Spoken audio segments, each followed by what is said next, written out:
અરવલ્લી જિલ્લા પોલીસ અધિક્ષક શ્રી શેફાલી બરવાલ સાહેબના માર્ગદર્શન અને સૂચના મુજબ લોકલ ક્રાઇમ બ્રાન્ચના પીઆઈ શ્રી ગોહિલ અને તેમના સ્ટાફ દ્વારા જિલ્લાની અંદર જે મિલકત વિરુદ્ધના ગુનાઓની અંદર સંડોવાયેલા અથવા તો જે નાર્કોટિક્સના ગુનાઓની અંદર સંડોવાયેલા આરોપીઓ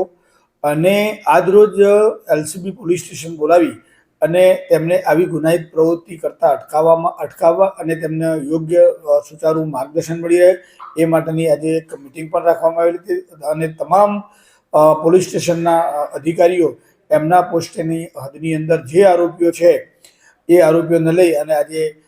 એક સેમિનાર પ્રકારનું આયોજન કરેલું હતું અને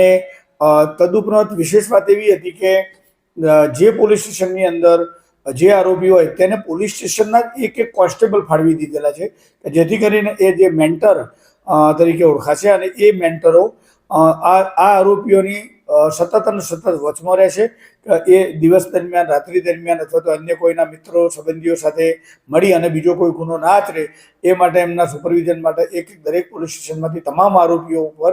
એક કોન્સ્ટેબલની ફાળવણી પણ કરવામાં આવેલી છે જેઓ સતત એના ઉપર વોચ રાખી અને આ મિલકત વિરુદ્ધના ગુનાઓ અને અન્ય ગુનાઓ અટકાવવા માટે પ્રયત્નશીલ રહેશે।